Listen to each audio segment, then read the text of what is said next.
नमस्कार, मैं अभिषेक कुमार आप सभी का स्वागत करता हूं फोकस स्टडी विद अभी में। इंडियन पॉलिटी क्लास नंबर 5 है। हालांकि ये क्लास नंबर 6 है, लेकिन हमने क्लास नंबर 5 इसलिए बोला क्योंकि क्लास नंबर 6 में हम लोग 5वां टॉपिक कवर कर रहे हैं और क्लास नंबर 5 में हमने क्या किया था। अभी तक हमने जो है 4 टॉपिक कंप्लीट किए हैं। पहला हमने देखा था संवैधानिक विकास एवं विशेषताएं।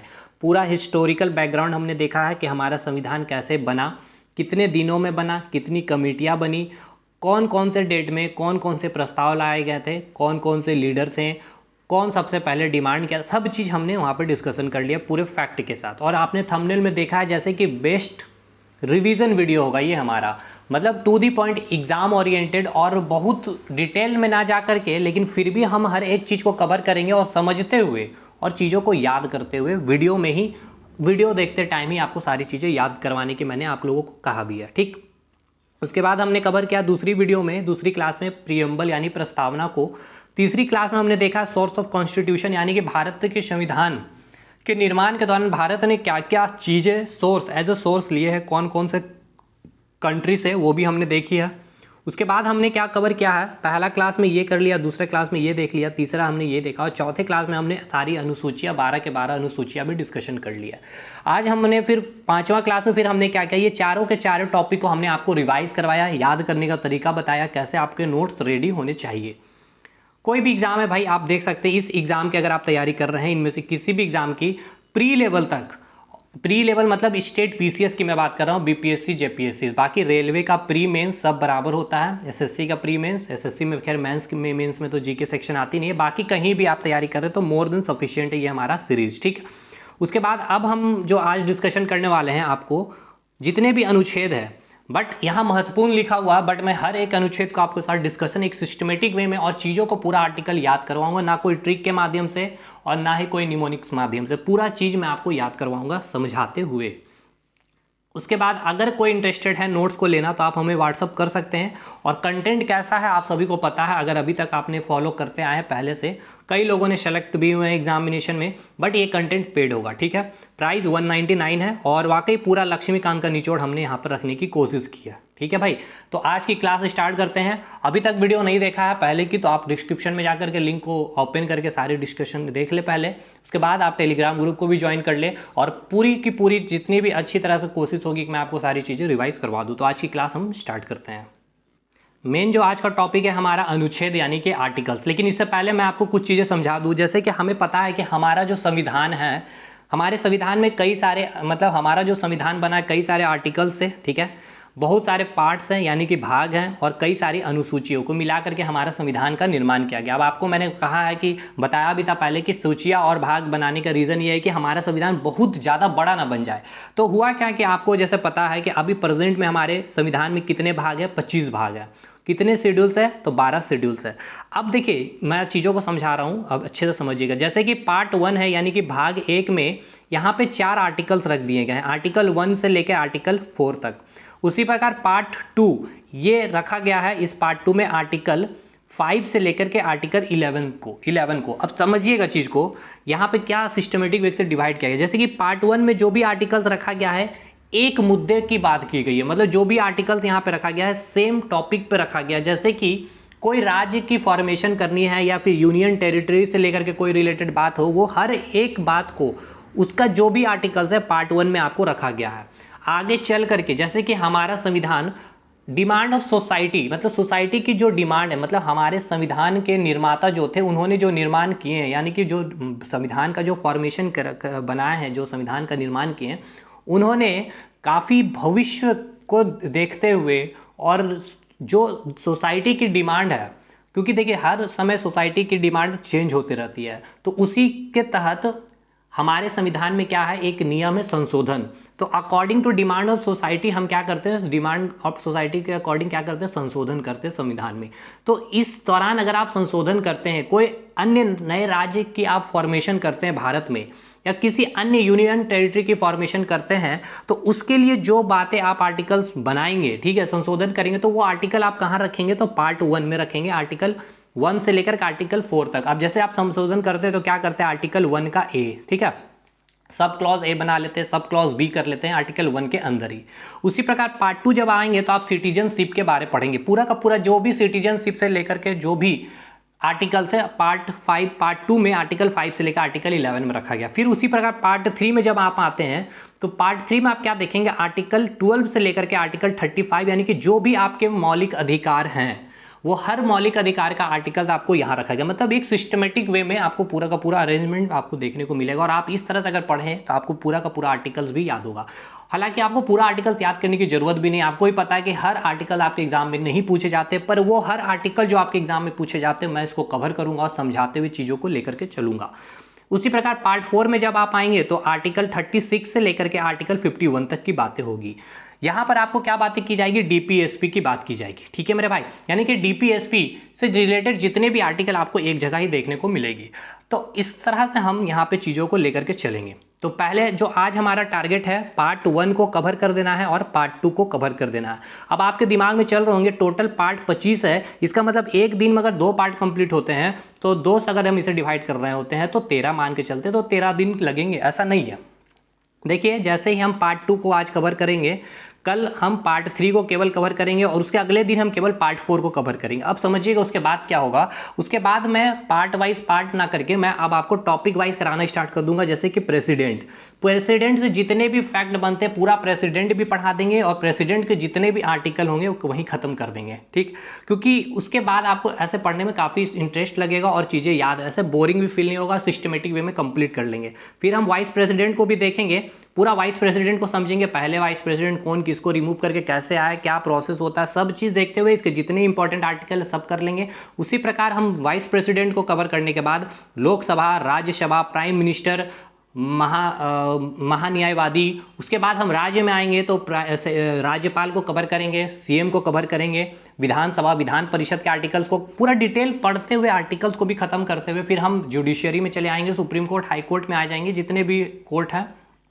उसके बाद स्थानीय सरकार को भी कवर कर लेंगे, फिर जितने भी संस्थाएं बचेगी हम उसको देखेंगे। तो इस प्रकार से पूरा आर्टिकल्स भी खत्म हो जाएगा आपका इस दौरान और आपके पूरे के पूरे पॉलिटी को भी समाप्त कर दिया जाएगा। ठीक है, तो स्टार्ट करते हैं पार्ट 1। तो सबसे पहले आपको ये भी सवाल पूछ लिया जाता है कि पार्ट 1 का संबंध है, क्या संबंध रखता है। जैसे कि मैंने बोला पार्ट 2 का संबंध है सिंगल सिटीजनशिप से, तो पूछा जाता है सिंगल सिटीजनशिप का प्रावधान किस भाग से संबंध रखता है, तो पार्ट 1 से पार्ट 2, तो ये पता होना चाहिए। तो उसी प्रकार पार्ट 1 का संबंध क्या है या पार्ट 1 में क्या प्रावधान रखे गए हैं, तो पार्ट 1 क्या, हमें पार्ट 1 में क्या चीज की बातें की गई है, बात की जो की गई है संघ एवं उसके राज्य क्षेत्र की बात की गई है। तो ये जब तक बेस ना बने ना तो चीजें आपको समझ में नहीं आएगी, आखिर हम पढ़ क्या रहे हैं, पढ़ क्यों रहे हैं और पढ़ना कैसे है। तो अब चीजें आपके दिमाग में पूरा क्लियर हो गया होगा। संघ एवं उसके राज्य क्षेत्र के बारे हमें पढ़ना है, मतलब संघ समझ रहे हैं, यूनियन, और उसके राज्य क्षेत्र यानी कि उसकी टेरिटरी के बारे पढ़ना है, यूनियन एंड इट्स टेरिटरी। ठीक है, यूनियन एंड इट्स टेरिटरी यानी कि संघ एवं उसके राज्य क्षेत्र के बारे हम पार्ट 1 में पढ़ेंगे। मतलब हमने कहा पार्ट 1 में कितने आर्टिकल है, आर्टिकल 1 है, आर्टिकल 2 है, आर्टिकल 3 है और आर्टिकल 4 है। ये चारों के चारों आर्टिकल का संबंध किससे होगा, संघ एवं उनके राज्य क्षेत्र से संबंध होंगे। ठीक, अब आपके एग्जाम में आप सोच रहे होंगे कि ये चारों आर्टिकल्स में आपके लिए कौन सा इंपॉर्टेंट है, केवल तीसरा इंपॉर्टेंट है, बट इसमें बहुत सारे फैक्ट आपके एग्जाम में पूछे जाते हैं। तो हम 1, 2, 3 आर्टिकल्स तो कवर करेंगे, ये इंपॉर्टेंट है भी नहीं, पूछा भी नहीं जाता, ना पूछेगा, लेकिन ये पूछ सकता है आपसे, पूछा गया है, लेकिन इसके अलावा जो पूछा जाता है, ठीक है, यहां से उसको कवर करेंगे। तो आर्टिकल आपको ये क्लियर है, पार्ट 1 में कितने आर्टिकल है, 4 आर्टिकल, आर्टिकल 1 to 4। ठीक है, आप देख सकते हैं आर्टिकल पार्ट 1 में आर्टिकल 1 to 4 है। ठीक है, पार्ट 1 में क्या आर्टिकल 1 to 4 है। तो पहला आर्टिकल हम देखते हैं, पहला आर्टिकल क्या कह रहा है हमारा। आर्टिकल 1 में कहा गया है कि इंडिया, ठीक है, पार्ट 1 में कहा गया है कि India that is Bharat, India that is Bharat shall be I union of state, मतलब भारत जो इंडिया अर्थात इंडिया राज्यों का संघ होगा। अब ये बहुत बड़ी बात यहाँ पर लिखी गई है, इसका अगर आपको मायने मैं समझाने की कोशिश करूँ, लेकिन मैं पहले ये बताऊँ ये बोलना क्या चाह रहा है। मतलब भारत अर्थात इंडिया जो है, यानी कि भारत जो है वो राज्यों का एक संघ है, राज्यों का एक संघ, समझिए राज्यों का एक संघ है। ये चीज आप सब, एक बार मैं मैप बनाऊं भारत की, ठीक है, अगर आप जब भारत की जब आप मैप बना रहे होते हैं तो ये जो यहाँ पर झारखंड हो गया, यहाँ बिहार हो गया, आपका दिल्ली हो गया, हरियाणा, चंडीगढ़, ये पूरा राज्यों का एक संघ है भारत, ये आर्टिकल 1 कह रहा है। अब ये कहने का अर्थ क्यों है, ये क्यों आर्टिकल 1 में रखा गया, इसको मैं अब समझाता हूँ, थोड़ा सा बैकग्राउंड में चलते हैं। देखिए आपने फेडरलिज्म शब्द का बहुत बार आपने चर्चाएं न्यूज़ वगैरह में सुने होंगे, ठीक है। अब ये फेडरलिज्म होता क्या है या फिर फेडरल सिस्टम होता क्या? देखिए, हमारा भारत जो है यानी हमारा देश जो है फेडरल सिस्टम को अपनाता है, ठीक है। फेडरल सिस्टम को अपनाता तो है, लेकिन हमारे संविधान में कहीं भी फेडरल सिस्टम या फिर फेडरल शब्द की चर्चा नहीं की गई है। उसके जगह ही आर्टिकल 1 की चर्चा की गई है। फेडरल शब्द के जगह बहुत अच्छा आप एग्जाम जब देंगे, ठीक है, पीसीएस वगैरह का, जहां स्टेटमेंट बेस्ड यूपीएससी वगैरह के आप देते हैं, तो वहां पर पूछा गया सवाल है यूपीएससी में भी कि फेडरल शब्द को रिप्लेस करने वाला वो कौन सा आर्टिकल या फिर वो कौन सी बात है जो हमारे भारत के संविधान उसको रिप्लेस कर रही होती है। तो जो लिखी गई है, भारत में हमारे संविधान में फेडरल शब्द की चर्चा नहीं है, लेकिन उसके जगह क्या लिखा गया है? यूनियन एंड इट्स टेरिटरी, ठीक है। यूनियन एंड इट्स टेरिटरी मतलब राज्यों का एक संघ है, ठीक है। भारत क्या है? राज्यों का संघ है। अब आपके दिमाग में चल रहा होगा कि ये फेडरलिज्म होता क्या है या फिर फेडरल सिस्टम होता क्या? समझते हैं हम इसको। देखिए, फेडरल सिस्टम का अर्थ क्या होता है? फेडरल सिस्टम का अर्थ होता है क्या कि जो राज्य, एक तो सेंटर है, ठीक है, केंद्र और राज्य, केंद्र और राज्य के बीच में क्या होती है? एक एग्रीमेंट होती है, ठीक है। एक सर्टेन टाइम पीरियड के लिए एक एग्रीमेंट होती है। फेडरल का मैं अर्थ बता रहा हूं आपको, ठीक है। इसके में अब फेडरल का मतलब क्या होता है कि स्टेट और सेंटर के बीच में क्या हो गया? स्टेट और सेंटर के बीच में क्या हुआ? एक एग्रीमेंट हुआ, और इस एग्रीमेंट के दौरान इसी टाइम पीरियड में क्या होता है? कुछ ऐसी सिचुएशन बन जाती है या फिर कुछ ऐसी घटनाएं घट जाती है जिसमें क्या हो जाता है? कुछ कॉन्फ्लिक्ट उत्पन्न हो जाती है राज्य और सेंटर के बीच में, राज्य और केंद्र के बीच में। तो अब इन दोनों के बीच में देखिए, जब भी कोई विवाद होता है तो दोनों के बीच में क्या होगा? वार्तालाप होगा, एक डिबेट होगा, डिप्लोमेटिक कन्वर्सेशन होगी। तो इस दौरान कन्वर्सेशन के बाद जो आउटकम आता है, तो राज्य क्या करता, राज्य अपने सेंटर से डिमांड करता है कि हमें इंडिपेंडेंट होना है, ठीक है। क्या करता है? इन्होंने डिमांड किया कि हमें आपसे अलग हो जाना है। ये फेडरल का मीनिंग है। राज्य और सेंटर के बीच में एक एग्रीमेंट होती है कुछ समय के लिए। अब राज्य चाहे तो वो सेंटर से अलग भी हो सकती है, लेकिन इसीलिए अमेरिका में क्या हुआ था? अमेरिका भी क्या है? फेडरलिज्म को अपनाता है, ठीक है। जब अमेरिका का जब संविधान बना था तो वहां पे फेडरलिज्म शब्द की चर्चा की गई थी। अब वहां पर हुआ क्या था कि जो राज्य जो थी, ठीक है, राज्य जो थी, फेडरलिज्म का अर्थ आपको पता चल गया, राज्य और सेंटर के बीच एग्रीमेंट। तो वहां के जो राज्य थे वो क्या करने लगे? डिमांड सेंटर से कि हमें अब आपसे अलग हो जाना है। इसी को देखते हुए वहां पर क्या किया गया? एक संशोधन किया गया, अमेंडमेंट बिल लाया गया, जिसमें क्या कहा गया कि अमेरिका फेडरलिज्म वाला देश तो है, लेकिन कोई भी स्टेट सेंटर से अलग नहीं हो सकता है। अब यही चीज हमारे संविधान निर्माता जो थे उस समय, यानी 26 नवंबर 1949 को तो फाइनल पूरी मतलब संविधान लागू कर दिया गया था। फाइनली 26 जनवरी 1950 को लागू किया गया था। उस समय उससे पहले जब संविधान का निर्माण हो रहा था, जब हमने पहले क्लास में चर्चा की थी चीजों को, उस समय हमारे संविधान के निर्माता ये चीजें जब देखी तो वो समझ लिए कि ये प्रॉब्लम हमारे भारत में भी आ सकता है, और हमारे भारत के राज्य जैसे कि उत्तर प्रदेश, बिहार, ये भी डिमांड करने लगे कि हमें भी आपसे अलग होना है, और हम अपना एक अलग राष्ट्र देश बनाने की घोषणा करते हैं। इसीलिए आर्टिकल 1 में क्या लिख दिया इन्होंने? देखिए कितनी अच्छी, मतलब समझने वाली चीज है, कितना अच्छा इन्होंने लिखा है कि भारत यानी कि इंडिया ये क्या है? राज्यों का एक संघ होगा। Shall be a union of state. कोई भी राज्य सेंटर से अलग नहीं हो सकता है। मतलब निर्माण कैसे होगा भारत का? 28 राज्य से, 8 यूनियन टेरिटरी से और एक्वायर्ड स्टेट यानी अर्जित राज्य। अभी ये आपको नहीं समझ में आएगा, थोड़े देर वेट करिए, चीजें समझ में आ जाएगी। मतलब भारत क्या है? राज्यों का एक संघ है, 28 राज्य, यूनियन टेरिटरी, और जो अर्जित राज्य थे यानी अर्जित जो एक्वायर्ड एरिया थे भारत के पास। देखिए हुआ क्या था, भारत 1947 में आजाद हो जाता है, ठीक है। 1947 के आजाद होने के बाद भी भारत के कई ऐसे क्षेत्र जो थे, जैसे कि आप बात कर ले दादर नागर हवेली, इधर वाला एरिया, अगर आप जब मैं एक मैप में आपको दिखाऊं थोड़ा सा, ठीक है, ये मैप जब आप भारत के देख रहे होते हैं तो ये दादर नागर हवेली ये वाला एरिया, ठीक है, कलर मैं चेंज कर दूं, ठीक है, चलिए देखिए ये वाला जब आप एरिया देख रहे हो, दादर नागर हवेली दमन एंड दीव का एरिया आप जब देख रहे होते हैं, या फिर आप इधर पुडुचेरी वाले जब एरिया आप देख रहे होते हैं, यहाँ पर आपका जो गोवा, छोटू सा गोवा जो है, यहाँ पर क्या होता है, आपके जो पुर्तगाली है, ठीक है, यहाँ पर पुर्तगालियों का ये 1947 भारत आज़ाद होने के बाद भी इनका अधिकार यहाँ पर होता है। यहाँ पर फ्रांस रहते हैं। अब आपको पता ही होगा कि फ्रांस 1954 में पुडुचेरी को क्या करता है, आज़ाद करता है, और ये पुडुचेरी को क्या करता है, भारत को सौंप देता है। लेकिन भारत के अधीन ये क्षेत्र आ गया, ये पुडुचेरी जो है ये भारत के अधीन आ गया। उसी प्रकार पुर्तगाली, दमन एंड दीव, दादर नागर हवेली को में भी जो पुर्तगाली थे, ठीक है, गोवा में जो पुर्तगाली थे, इन्होंने भी 1961 में, ठीक है, हाँ 1961 में जब पुर्तगाली जब छोड़ते हैं, ठीक है, किसको, गोवा को, तब ये भारत को ये क्षेत्र दे देते। तो भारत के अधीन ये क्षेत्र आ गया, गोवा आ गया, दमन दीव आ गया, दादर नागर हवेली आ गए, फिर दमन एंड दीव आ गए। तो भारत अभी इसके अर्जित, भारत के पास ये अर्जित क्षेत्र है। अभी इनको भारत ने राज्य का दर्जा नहीं दिया था 1961 में, या फिर 1954 में फ्रांस जब इसको पुडुचेरी को आज़ाद करके गया तो उस समय भारत के ये अधीन आ गया। भारत सरकार को ये दे दिया गया, जो वहाँ पे पुडुचेरी पे जो फ्रांस जो थे उन्होंने भारत को, तो भारत के अधीन वो क्षेत्र आ गया। तो भारत वो अधीन क्षेत्र, ठीक है, वो अर्जित राज्य बोल सकते हैं या अधीन क्षेत्र बोल सकते हैं, एक्वायर्ड एरिया बोल सकते हैं। 8 यूनियन टेरिटरी और 28 राज्य, ठीक है, ये भारत का निर्माण इसी से होता है, यानी राज्यों का एक संघ है हमारा भारत। आपको चीज़ें समझ में आ गई होगी, और ये चीज़ें अभी और अच्छे से आपको मैं आगे चल के क्लियर करूँगा। तो आर्टिकल 1 आपका क्लियर है, क्या है, क्या कहा गया है कि इंडिया, देखिए पूछा नहीं जाएगा एग्जाम में ये आपका आर्टिकल 1 कभी भी, बट फिर भी हमें पढ़ना जरूरी है, इसीलिए हमने यहाँ पे इतना डिस्कशन कर लिया।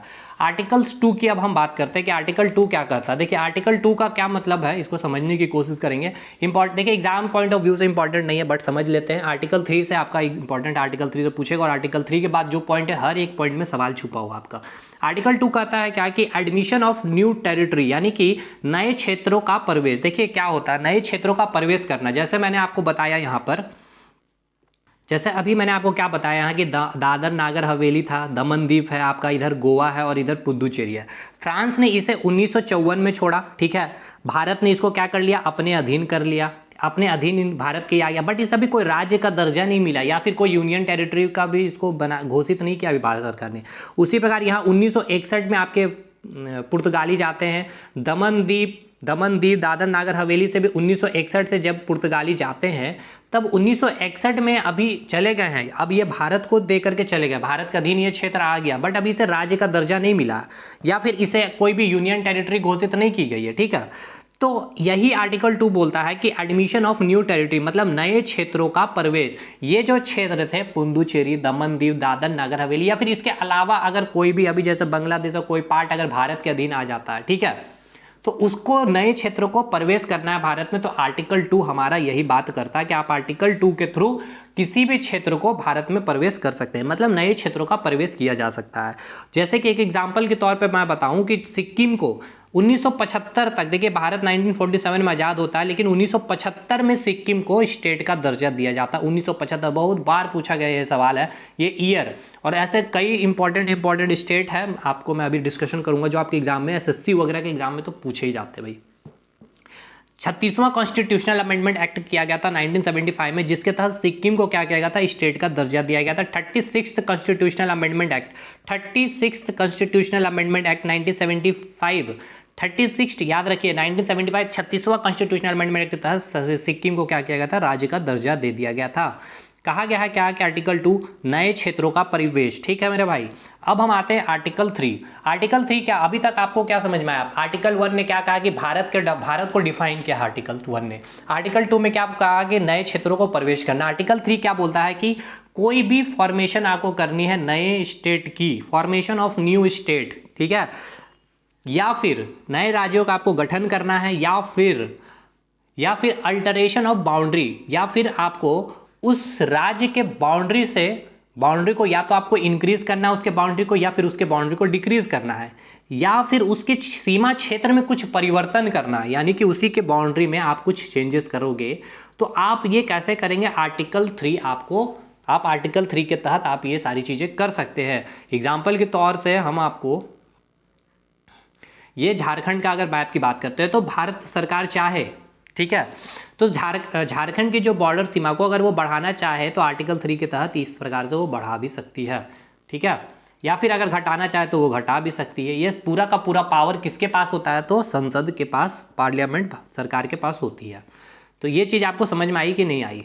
अब देखिए यहाँ से बहुत अच्छे सवाल पूछे जाते हैं और ये आपका आर्टिकल 3 भी पूछा गया सवाल है कि आपको कोई नए राज्य का गठन करना है या राज्य का नाम ही चेंज करना है तो, या फिर सीमा क्षेत्र में परिवर्तन करना है, तो आपको आर्टिकल 3 के तहत आप कर सकते हैं। अच्छा, अब आपके दिमाग में ये चल रहा होगा कि ये जैसे चेंजेस करनी है, ठीक है, आर्टिकल 3 में कोई भी नाम चेंजेस करनी है राज्य का, या फिर बाउंड्री सीमा से लेकर के कोई काम करनी है, या फिर कोई नए क्षेत्रों को प्रवेश करना है, ठीक है, और आर्टिकल 1 तो हमारे भारत को डिफाइन कर रहा होता है, तो क्या आर्टिकल 2 आर्टिकल 3 में जो बातें कही गई है, ठीक है, इसके लिए क्या हमें संविधान में कोई संशोधन करने की जरूरत पड़ेगी? यही आर्टिकल 4 भी कहता है क्या? यही आर्टिकल 4 में यह बात लिखी गई है। मैं आर्टिकल 4 पे आ जाऊं एक बार।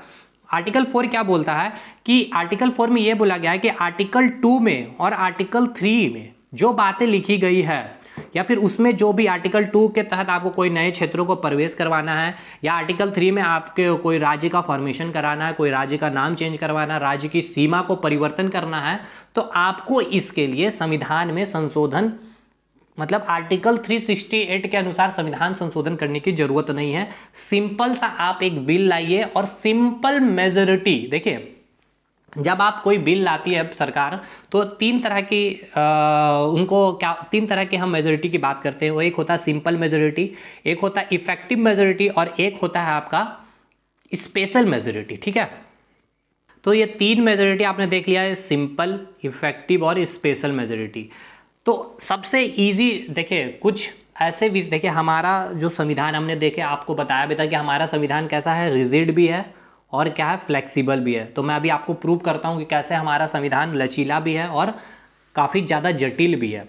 अब ये सरल यानी कि रिजिड यानी जटिल, और फ्लेक्सिबल कहने का अर्थ ये है कि कई सारे ऐसे बिल है जिसको भारत सरकार आसानी से पास करवा सकती है, लेकिन कई सारे ऐसे बिल है, मतलब ऐसे विषय की बिल है, कोई भी विषय, कुछ ऐसे ऐसे विषय है जहाँ पे आपको बिल प्रस्तुत करना है और उसको कानून बनाना है, लागू करना है, तो उसके लिए काफ़ी ज़्यादा जटिल प्रक्रियाएं भी है।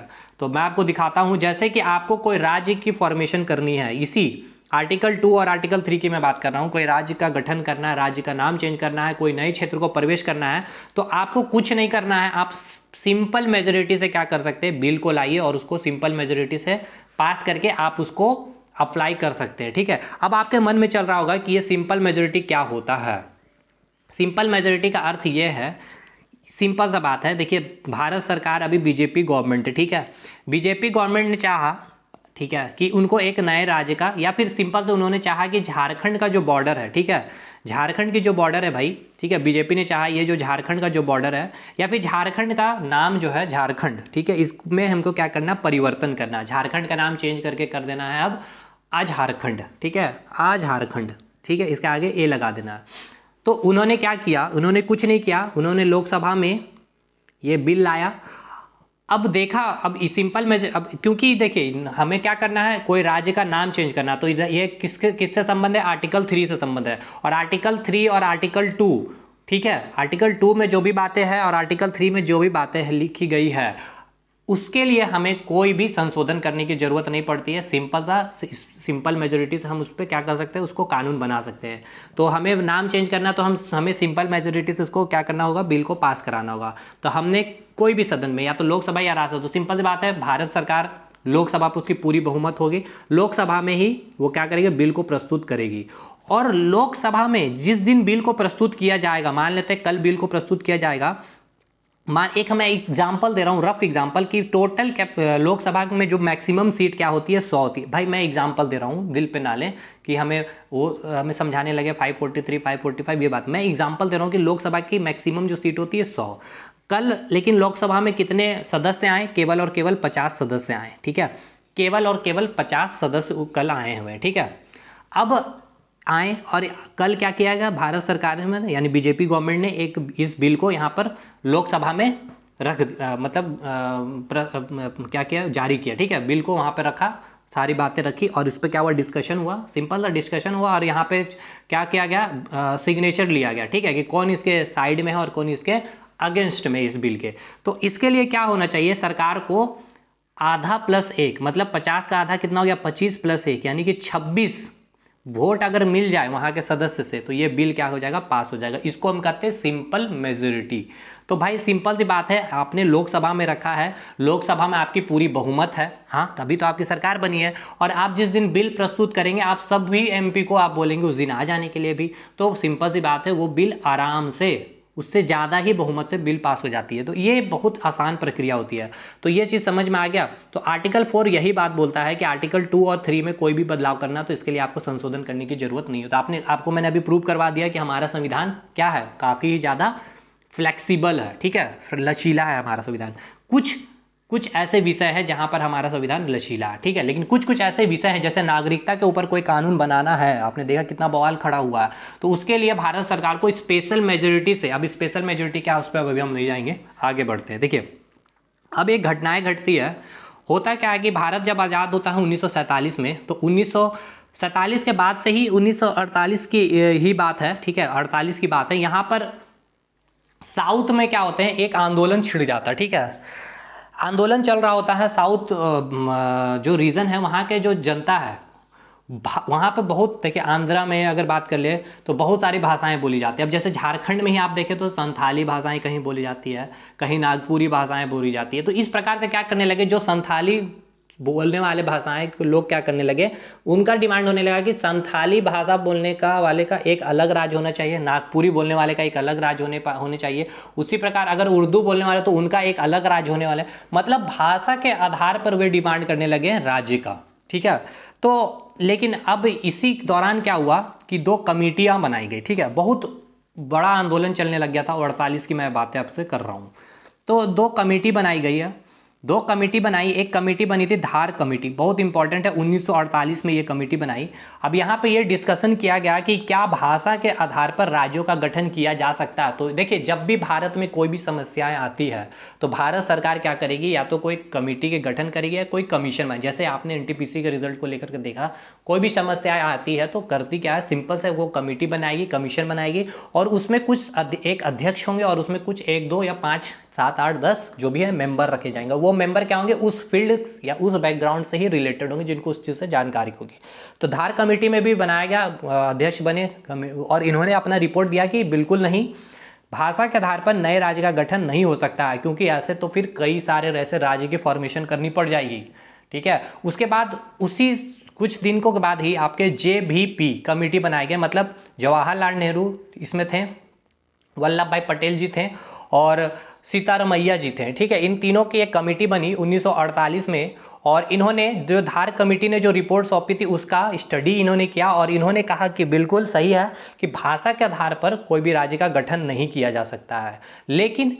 लेकिन इन्होंने एक बात बोला कि प्रशासनिक आधार पर, प्रशासनिक मतलब एडमिनिस्ट्रेटिव, ठीक है, अगर भारत सरकार को ऐसा लगा कि ये क्षेत्र काफ़ी ज़्यादा भारत के लिए, ठीक है, भारत के लिए या फिर काफ़ी ज़्यादा संवेदनशील है, जिसको भारत सरकार सेंटर को अपने अंदर रखना है, उस पर कंट्रोल करके रखना है, ताकि उसको, या फिर भारत सरकार को ऐसा लगे कि ये मतलब ऐसा जोन है जो काफ़ी ज़्यादा मतलब किसी और कंट्री की नज़र है या फिर इसमें आक्रमण हो सकता है, तो उसको क्या कर सकता है, वहाँ पे उसको एक अलग राज्य का दर्जा दिया जा सकता है, ठीक है।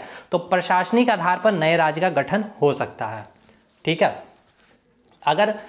लेकिन ये भाषा के आधार पर आप कोई नए राज्य का गठन नहीं कर सकते हैं।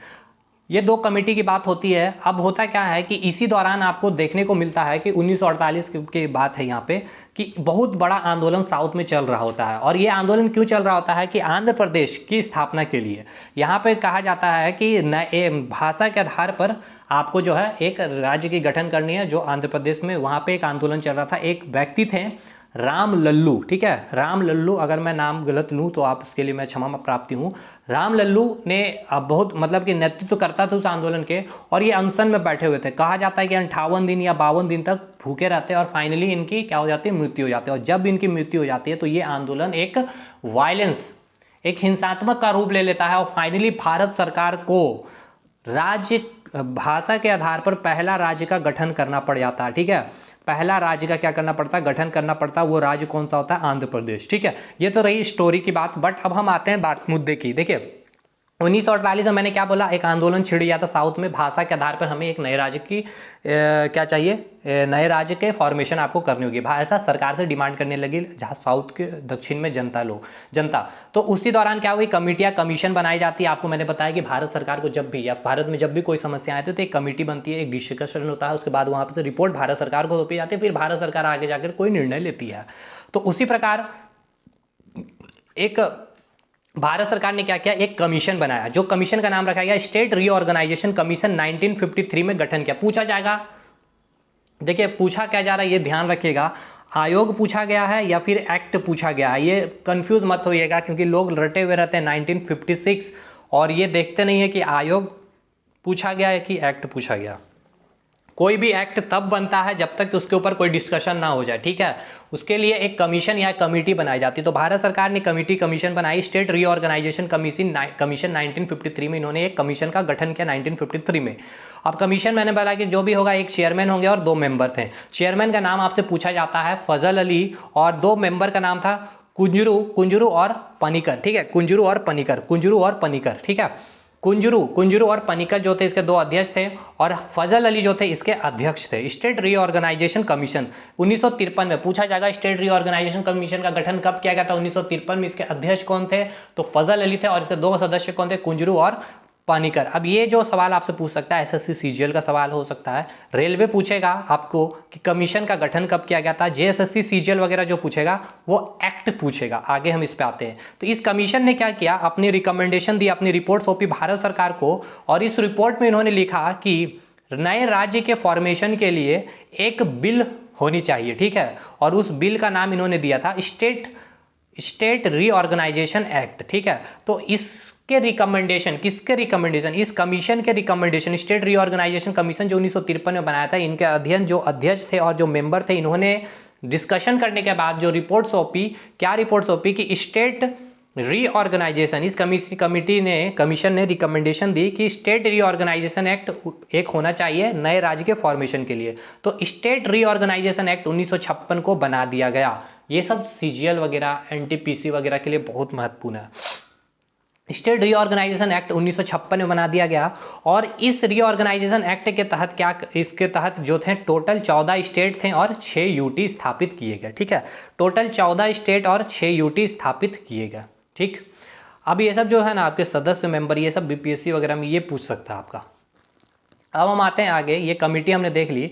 अब मैंने आपको बताया कि जैसे राम लल्लू जो व्यक्तित्व जो थे आंदोलन के नेतृत्व करता थे, उनकी मृत्यु हो जाती है, उसके बाद ये आंदोलन हिंसात्मक उग्र हो जाते हैं, तो एक भाषा के आधार पर भारत सरकार को फाइनली राज्य की फॉर्मेशन करनी पड़ती है 1953 में, 1953 में। और इसके बाद ही कमेटी के गठन भी की गई थी। मैंने आपको बताया स्टेट रीऑर्गेनाइजेशन कमीशन उन्होंने 1956 में, फिर क्या हो गया, स्टेट रीऑर्गेनाइजेशन एक्ट बना दिया गया। इस कमीशन में क्या थे, 3 मेंबर थे, एक तो प्रेसिडेंट थे फजल अली, 2 अध्यक्ष, 2 मेंबर थे, एक थे कुंजरू और एक थे पनिकर।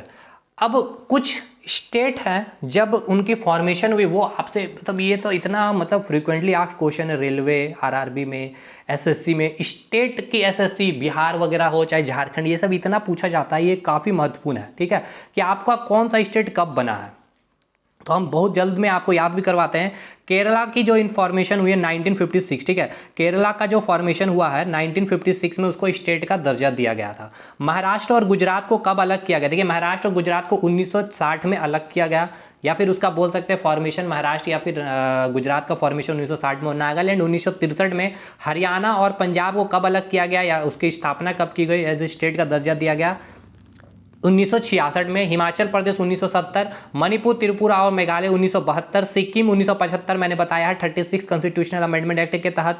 मिजोरम 1986, गोवा 1987 में स्टेट का दर्जा दिया था। यहाँ मैंने क्या बताया था, पुर्तगालियों का ये राज्य था, 1961 में पुर्तगाली गए। अब 1961 में ये किसको सौंप दिया, भारत को, ये तो भारत के अधीन आ गया था गोवा। तो फिर भारत ने क्या किया, 1962 में इसको क्या किया, एक यूटी का दर्जा दिया, यूनियन टेरिटरी का दर्जा दे देता है भारत सरकार, ठीक है। लेकिन 1987 में फिर इसे क्या करता है, राज्य का घोषणा कर देता है कि 1987 में। तो ये भी पूछा जाता है कि इसको राज्य का कब दर्जा मिला गोवा को, 1987। एक देखिए नवंबर में 2000 में 3 स्टेट आपको याद रखना, 1 नवंबर, 9 नवंबर और एक 15 नवंबर। तो 1 नवंबर 2000 को छत्तीसगढ़ की स्थापना, 9 नवंबर 2000 को उत्तराखंड की स्थापना और 15 नवंबर 2000 को झारखंड की स्थापना हुई है। और 2 जून 2014 को तेलंगाना और 31 अक्टूबर 2019 को आपको पता होना चाहिए जम्मू कश्मीर और लद्दाख को यूटी का दर्जा दिया गया था। ठीक है, अगर आपसे पूछा जाता है गोवा को यूटी बनाया गया था कौन से अमेंडमेंट एक्ट के तहत, तो 12वां कॉन्स्टिट्यूशनल अमेंडमेंट एक्ट किया गया था 1962। ठीक है, 1962 के तहत गोवा को क्या किया था, यूटी का दर्जा दिया गया। और गोवा को स्टेट का दर्जा कब दिया गया, 1987 में। ये भी आप याद रखें कृपया करके। उसके बाद दादर एंड नागर हवेली को, ठीक है, दादर एंड नागर हवेली को 10वां कॉन्स्टिट्यूशनल अमेंडमेंट एक्ट करके 1961 में क्या किया गया, भारत में इसको शामिल किया गया और यूटी का दर्जा दे दिया गया। ये भी आपको क्लियर हो जाना चाहिए। और दमन एंड दीव आपको पता होना चाहिए, दमन एंड दीव को क्या किया गया, 12वां कॉन्स्टिट्यूशनल अमेंडमेंट एक्ट। ठीक है, ये वही गोवा का और दमन एंड दीव दोनों को साथ में 12वां कॉन्स्टिट्यूशनल अमेंडमेंट 1962 के तहत ही क्या किया गया था, यूटी का दर्जा दिया गया। क्लियर। और अभी आपको पता होना चाहिए दादर नागर हवेली और दमन और दीव दोनों को क्या कर दिया गया, कंबाइन कर दिया गया भाई। ठीक है, दमन एंड दीव, और इसका जो राजधानी कहाँ रखा गया है, दमन में रखा गया। ठीक है, ये होता है पार्ट 1 कंप्लीट, आर्टिकल 1 से लेकर आर्टिकल 4। थोड़ी सी वीडियो लंबी होगी भाई, क्योंकि यहाँ पे समझाना बहुत जरूरी था, ऐसे याद अब चीज़ें आप भूलेंगे नहीं अगर आपने अच्छे से देखा होगा वीडियो को। तो पार्ट 2 में आते हैं। पार्ट 2 में आर्टिकल 5 से आर्टिकल 11, इसमें केवल 2 आर्टिकल आपके लिए महत्वपूर्ण है, बस इसको हम जल्दी से खत्म करेंगे। सिटीजनशिप एक बहुत बड़ा टॉपिक है सिटीजनशिप, लेकिन हमारे लिए उतना इंपॉर्टेंट नहीं है, point two the point exam oriented पढ़ना है। पार्ट 2 में आर्टिकल 5 से 11 है आर्टिकल पार्ट 1 में आर्टिकल 1 से लेकर आर्टिकल 4 तक है। पार्ट 2 क्या बात करता है, सिंगल सिटीजनशिप की। सिटीजनशिप नागरिकता के रिगार्डिंग यहाँ पर बातें की गई है। भारत में कैसी नागरिकता, सिंगल सिटीजनशिप है या फिर डुअल सिटीजनशिप है, तो आपको पता होना चाहिए कि भारत में एकल नागरिकता सिंगल सिटीजनशिप की प्रावधान है। सिटीजनशिप के रिगार्डिंग अगर आपसे पूछ लिया जाए कानून बनाने का अधिकार किसको होता है, तो संसद पार्लियामेंट को सिंगल सिटीजनशिप के ऊपर कोई भी बिल लाना हो, कोई भी कानून बनाना हो, तो ये पूरा का पूरा अथॉरिटी किसके पास होता है, तो संसद भारत सरकार के पास होती है। अब यहाँ पे आर्टिकल 5 से लेकर आर्टिकल 11 आपको पार्ट 2 में पढ़ना है। ये 5 से लेकर 11 सारा का सारा आर्टिकल किससे संबंध होगा, तो सिटीजनशिप से संबंध होगा। लेकिन आपके लिए इंपॉर्टेंट केवल 2 आर्टिकल है, आर्टिकल नंबर 9 और आर्टिकल नंबर 11। ठीक है, अक्षय कुमार वो है जो इससे यहाँ इंपॉर्टेंट, इसलिए आपके एग्जाम में भी पूछे गए हैं, अभी हाल फिलहाल में भी एनटीपीसी में भी पूछा गया था। आइए देखिए बात करते हैं। अगर कोई पहले की वीडियो देखें तो आप हमें बताइए नागरिकता हमने कहाँ से लिया, ठीक है, किस कंट्री से लिया गया। अब हम बात करते हैं आर्टिकल 9 की। ठीक है, 5 6 इंपॉर्टेंट नहीं है भाई। 5 में बात किया गया कि संविधान के प्रारंभ में कैसे नागरिकता मिलेगी। ठीक है, और आर्टिकल 6 में बताया गया है कि अगर कोई इंडिया, ठीक है, कोई माइग्रेट होता है इंडिया फ्रॉम मतलब पाकिस्तान से कोई भारत आता है तो उसकी नागरिकता की बात की गई है। आर्टिकल 7 कहता है कि अगर कोई पाकिस्तान, ठीक है, माइग्रेटेड पाकिस्तान फ्रॉम इंडिया, अगर कोई इंडिया से पाकिस्तान जाता है तो उसके लिए क्या नागरिकता की क्या व्यवस्था, ये सब बातें की गई। Article 8 people of Indian origin की बात करता है, भारतीय मूल के व्यक्ति, बट ये सब नहीं इंपॉर्टेंट है। आर्टिकल 9 पे आते हैं। आर्टिकल 9 क्या बोलता है, आर्टिकल 9 बोलता है person voluntarily acquiring citizenship of a foreign state not to be citizen. मतलब ये है कि यदि कोई भी व्यक्ति भारतीय नागरिक, ठीक है, अगर कोई भारतीय नागरिक, अगर मैं हूँ दूसरे देश की, अगर मैं नागरिकता ले लेता हूँ, कि अगर मैं कनाडा की अगर नागरिकता ले लेता हूँ तो मेरी जो भारत की नागरिकता हो वो स्वतः ही समाप्त हो जाएगी, फिर मैं इंडियन सिटीजन नहीं रहूँगा। ये हमारा आर्टिकल 9 का था। ये बहुत बहुत फेमस इंपॉर्टेंट आर्टिकल आपसे पूछा जाता है मेरे भाई। आर्टिकल 11 क्या बोलता है, आर्टिकल 11 ये बोलता है कि जो भी कानून या कोई भी एक्ट बनाना हो अगर सिटीजनशिप के संबंध में, तो वो पूरा का पूरा अथॉरिटी किसके पास होगा, पावर पार्लियामेंट यानी कि संसद के पास होगी। वही बात यहाँ की गई, power of parliament to make regulation to on matter of citizenship. तो आपसे पूछा क्या गया था सवाल कि सिटीजनशिप में जो भी एक्ट या फिर कोई भी बिल या कोई भी कानून लाएगी पार्लियामेंट, ये बात किस आर्टिकल में कही जाती है, तो आर्टिकल 11 कहती है। आर्टिकल 9 में कहा जाता है कि आपकी स्वतः आपकी सिटीजनशिप समाप्त कर दी जाएगी। नागरिकता अधिनियम एक्ट कब आया था, 1955 में आया था, ये भी आपसे पूछा जाता है। देखिए 5 तरह से आप नागरिकता ले सकते हैं। बाय बर्थ, अगर आपका जन्म भारत में हुआ है और आपके माता पिता में से कोई भी एक पर्सन अगर वो भारतीय है तो आप भारत के नागरिक हो जाएंगे।